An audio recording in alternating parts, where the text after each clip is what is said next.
am Rebecca from ChemKnits, and let's dye some non-superwash yarn. This is Knit Picks Wool of the Andes worsted weight yarn. It's 100% Peruvian Highland wool, and I want to play around with a scribble dyeing technique on this yarn base.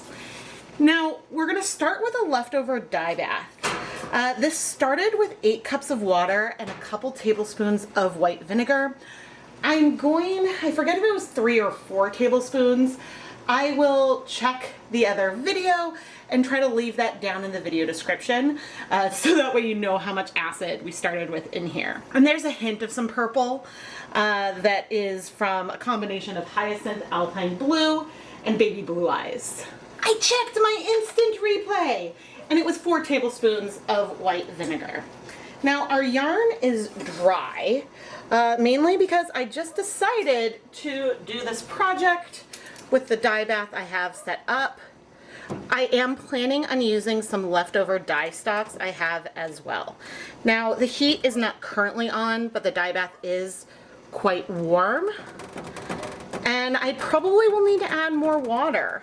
I'm thinking I definitely will need to add more water, but I'm going to slowly sort of press this in to the dye bath, taking care because, again, the water is hot and I don't want to stick my hands in it. I'm actually going to come over with 8 more cups of water, which is going to help in 2 ways. 1, we're increasing the volume, and 2, things are way less hot, so I can now pop my hands in. Now, wool of the Andes is not, and you can see that that little bit of purple in there added maybe a hint of some color, but not that much. This yarn is not as absorbent as some of the other yarns that I dye in my videos. A lot of superwash yarns can be extraordinarily absorbent, but I'm going to let things sort of sit in here to pre-soak for, oh, I don't know, maybe 20 minutes or so. And I will go ahead and add 4 tablespoons of white vinegar, so that way our acid proportion is the same as what I had mentioned before. Okay. Now, ordinarily I might not wait and might just go straight ahead, but I'm seeing some dry patches, and so I just want to give this some time before we start pulling in colors. My plan here is to really dye by feel, and I would say the water is slightly warm.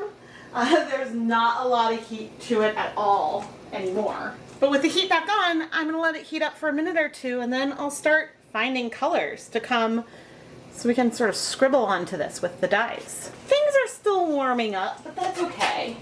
I thought I was going to go full on cool toned with whatever I dyed here, but it is such a dreary day that I'm going to start with a fun color that isn't a dreary one. This is Teddy Bear Brown. Browns don't have to be dreary, but we're going to start with this, and then we will end up warming it up with some other warm tones. I am curious how much things will spread though.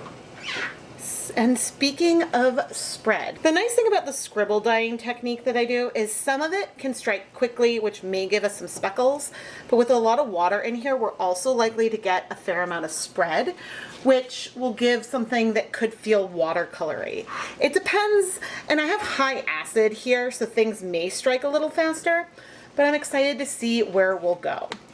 The next color is very much a known bleeder that likely is going to dominate things a fair amount. This is it hot fuchsia or fluorescent fuchsia? Jacquard Hot Fuchsia. So far, both of these colors were 1% dye stocks that I already had mixed up. That means that the concentration was 1 gram of dye dissolved in 100 milliliters of liquid. And we're not adding very much color on here, not yet.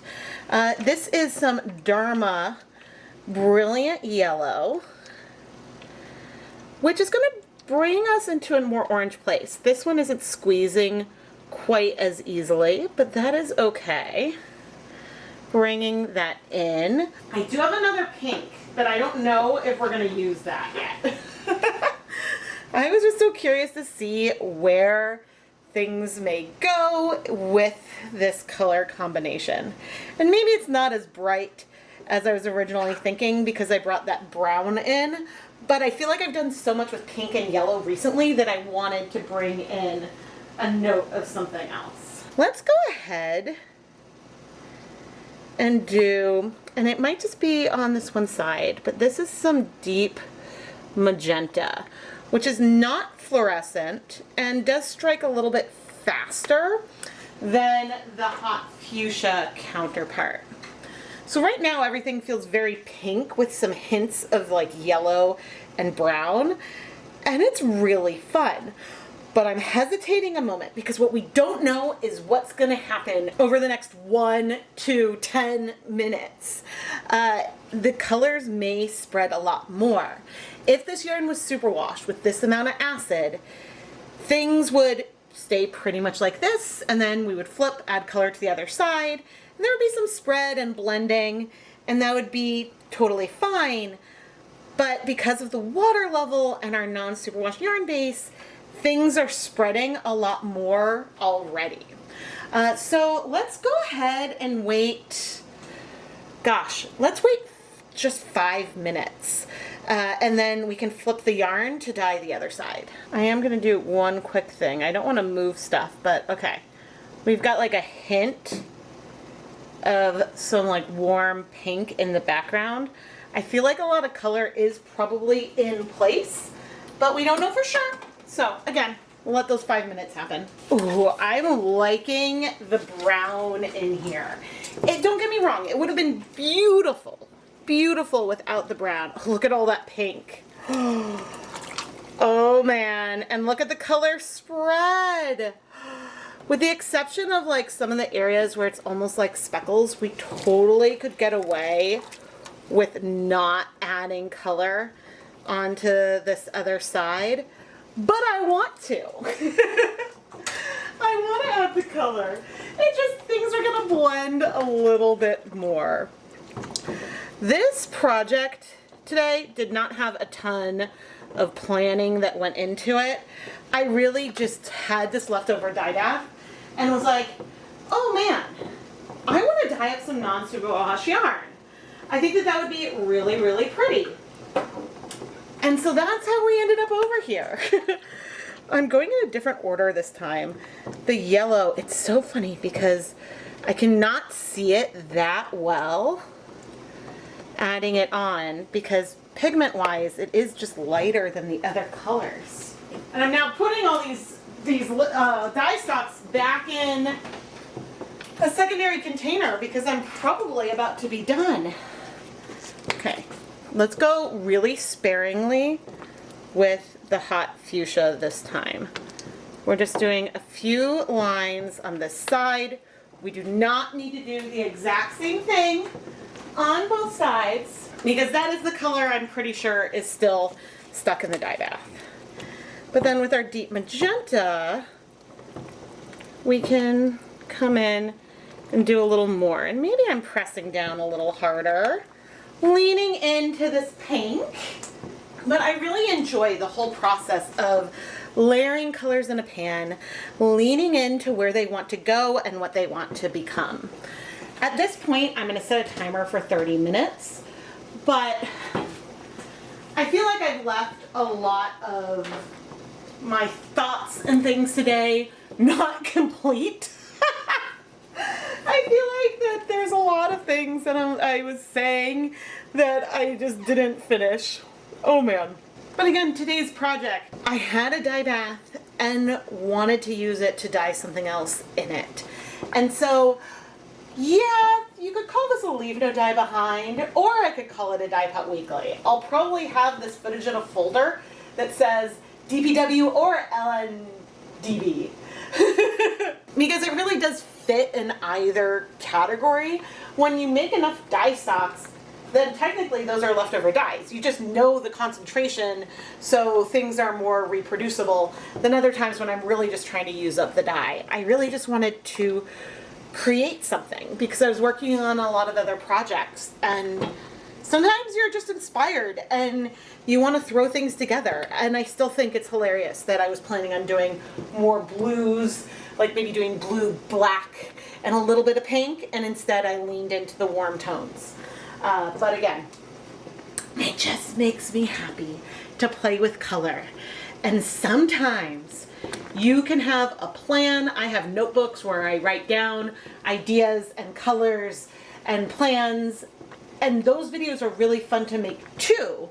I'm executing 2 of those projects today. But then other times you're like, I just want to create something. Let's see where we go. And there's something really freeing about that. And that is probably the one reason why I still bother to try to have dye stocks on hand, because it then makes it really easy to go and create something that is so fun. The one downside for me right now is that I adore this color and what it's doing. I have a feeling things are going to look so much lighter once it's dry. And that makes me a little bit sad. But not sad enough to keep layering on too much color, because the more pink and brown and everything I layer, the less of this variation we'll see, the more subtle and blended things will come, because if you add more layers, that's just what's going to happen. But you know what I can do to help myself out? Let's add a little more acid. I know we have a lot of acid in here, but let's set us up for success. And now we'll wait 30 minutes and then come and check in on our yarn. Okay, it has been 30 minutes and ooh, goody. There's like a hint of some pink left in the water, but most of it is in the yarn. We've got some pastel areas. I can already tell this is going to be a lot more pastel. And I want it to stay like this. I wonder, gosh, I guess like what I would need to do is either cut the tips on the stock solution bottles so they would have a larger spout so more liquid would come out at each time. But more liquid means the colors would spread more, and so I'm just torn. Let me bring you over to different lighting. Yeah, because this is about where we are right now, and I just know things are going to feel like they're medium tone, and things are always darker when they're wet. But we've got a choice between adding a lot more dye, like flipping the yarn, adding more dye, since things are added in a random place, then yeah, things would blend even more, and so then we might lose some of those little yellow notes that we have left. So I'm torn. Please let me know in the comments what you would do. And in the meantime, I'm gonna go let this yarn cool completely, because since it is superwash, we want it to be completely cool before we wash it. Let's wash our non-superwash yarn, and I have 2 minutes of film time on my SD card. I added some clear dish soap. So we're hoping, and I'm optimistic, that there's not going to be any color bleeding, because I'm running out the clock here.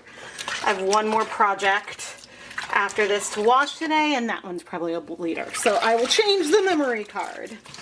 Oh my. But I did wait for this yarn to cool completely, and I need to remember that we are non-superwash. But check out this beauty. Oh, I think the exposure on the camera is a little too high. But we've got some nice watercolor vibes and no bleeding. Why bother washing the yarn? Well, you want to make sure that if there is excess dye that you remove it before you have something that might bleed in it. Not that you would put this yarn in a washing machine, bleed in a washing machine. And you also want to rinse the yarn to neutralize it. We dye the yarn in acidic conditions, and not that that would be harmful to a person, but I don't know what it would do to the yarn long term to have been soaked in acid. So, I don't know. It just makes sense to wash. But anyway, I'm going to go put the yarn through my spin dryer, hang it up to dry, and well, let's look at the finished yarn. I'm so happy that the finished yarn is still very pigmented. I mean, it's not the most saturated colorway I've ever dyed, but it's definitely not pastel. And again, if we added more dye and did more layers of the Scribble, we would have each color over more area of the yarn, which would bring the overall colorway to something that is more blended, still tonal, but a lot more subtle. There would be a lot less variation in the different hues because each individual color would cover up more of the yarn. I think that if you wanted to do this with more pigment, you could either start with acid dyes mixed at a stronger concentration. So instead of 1 gram of dye per 100 milliliters, then maybe you could try 2. But I also say that with an asterisk because some dyes have different solubilities, and so that could be not impossible, but trickier to achieve. And another thing we could do to prevent as much spread would be to have less water in the pan. Because adding more dye does add more volume, but if the dyes can't spread as much, then we could keep them separate. And I don't know how easily, if I do a random squiggle pattern, I could go over those same lines to try to add dye, more dye in the same place. That might be a little tricky. Again, not impossible, but trickier. I think the easiest thing to do would have more concentrated dyes. But of course, if your dyes are more concentrated, they're not going to strike as fast, and so you still have more spread potential. So all these little tweaks I'm suggesting may not end up in something that is exactly this, but maybe we could get close. I am Rebecca from ChemKnits, and I really hope that you've enjoyed this video. Please subscribe, turn on notifications, and give the video a thumbs up. Engaging and watching my videos is the biggest thing you can do to help support all things ChemKnits, but there are also other things that you can do if you want to support the channel.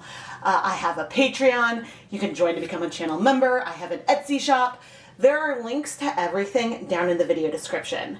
And if you're having trouble finding my links, if you click, there's a little more button right underneath the title on both desktop and mobile, and you may need to expand it twice. Click more and then see more, and then you'll see a list of the items that I use in my videos, where you can find me on social media. And then further down under video contents, where I have different segments of the video tagged with timestamps. If I have measurements in a video, I'll include the measurements, the number of grams of dye, and the dye colors, and things down in that section, so you can get more details. I try to include a lot of details about the projects down in the video description. It's just sometimes on mobile, it might be a little harder to expand than on desktop. And always feel free to leave comments of variations of a project that you would like to see. Do you want me to do the same technique and colors on a different yarn base? Do you want to see me do this with a different mix of colors? I keep track of suggestions and frequently will pull from those when I'm making my list of the videos that I want to work on for a given period of time. And so I really appreciate all of your suggestions. And ultimately, it's so much fun to play with color. Whether I'm doing something more planned, which a lot of times, like I'll have a list of yarn base and dyes and I'll go through and think about exactly what I want to do. And then there's times when I look and see what I have mixed up and I just decide to go for it. And then you can end up with something magical like we have here. And you can see the soft watercoloredness that you can get for this. Again, you could end up with something that feels more speckly almost, doing a scribbling technique. It all depends on the amount of water and acid, your yarn base, and then even the dyes that you use and how fast those stick. But doing a project like this is also a good way to get a good feel for some of your different dyes, because you might learn and see, oh goodness, this color strikes yarn really quickly, this one spreads a lot more. And just by experience of playing with the different colors, then you start to get a really good handle of what to expect when you combine those colors later on. I once had a question about making some kind of database of the different dye colors and which strike fast and which strike slow, and it would be hard to rank everything. Certainly I have a list of things in my head that I can say, these ones will spread a lot. I'm looking at you, emerald green, Caribbean blue, fluorescent fuchsia. And some will strike fast, like pink orchid, royal purple, and there are others that I'm not pulling from the top of my head. Basically anything that blazes well can strike really quickly. And so maybe I do need to start some kind of list, but I think it would be challenging to have all of these properties listed out, because a lot of these observations are very qualitative and are dependent also on the yarn base, the amount of acid that you're using, and things like that. So these are all general trends, but things also may shift depending on the conditions. So if I put a list together, it's not going to be a hard and fast rule, more of, in general, these are the observations. So if you want me to start keeping a list, please let me know down in the comments below. But now, if you're still here after all of these musings, and I talked for a while, so who knows how much will actually make it into the conclusions, all I can say is thank you so much for watching.